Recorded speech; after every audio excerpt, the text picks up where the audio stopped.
Kurnool bus ప్రమాదం యాదాద్రి భువనగిరి జిల్లా గూండాల మండలంలోని వస్తాకొండూరు గ్రామంలో విషాదం నింపింది. ఆ ఊరికి చెందిన 22 ఏళ్ల అనూషారెడ్డి ప్రాణాలు కోల్పోయారు. బెంగళూరులో సాఫ్ట్వేర్ ఇంజనీర్గా పనిచేస్తున్న ఆమె దీపావళి పండుగకు సొంతూరుకు వచ్చారు. సెలవులు ముగియడంతో గురువారం రాత్రి ఖైరతాబాద్లోని మీ కావేరీ బస్ ఎక్కారు.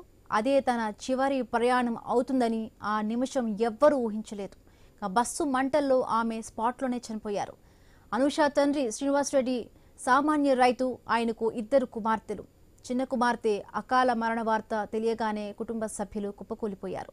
గ్రామస్తులు విషాదంలో మునిగిపోయారు. మాది వస్తాకొండ గ్రామం, గుండాల మండలం, యాదాద్రి జిల్లా. నిన్న ఉదయం 3 గంటల జరిగిన బస్సు ప్రమాదంలో మా ఊరి అమ్మాయి మహేశ్వరం అనూషారెడ్డి గారు దుర్మరణం పాలవడం మాకు చాలా బాధాకరమైన విషయం. మా ఊళ్ళో మంచి మంచి చదివి ఇప్పుడిప్పుడే జాబ్ చేస్తుంది, సాఫ్ట్వేర్ జాబ్ చేస్తుంది బెంగళూరులో.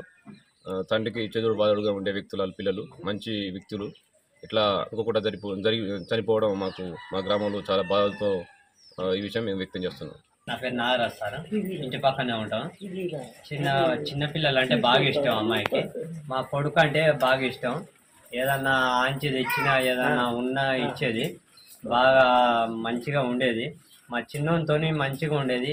మా వాళ్ళ కన్నా ఎక్కువ మా ఇంటికాడ మా చిన్న అబ్బాయిని బాగా చూసుకునేది.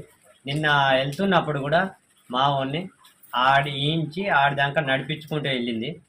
ఆ మావాడు అంటే బాగా ఇష్టం సార్. బాగా మంచిగా ఉండేది. ఇంటి పక్కన కూడా ఎవరితోని ఇష్యూ ఏం ఉండకపోయేది. మంచి అమ్మాయి సార్, మంచిగా మాట్లాడేది. పొద్దుగాల మేము అందరం వాళ్ళ పని కాలికి పోదాం అనే టైంలో ఇది ఇట్లా బస్సు అని అంటే బస్సులు అంటే మస్తుగా పోతాయి కదా సార్. అట్లా అనుకున్నాం. కొద్దిగా ఒక అర్ధ గంట తర్వాత 13వ తారీఖే మేము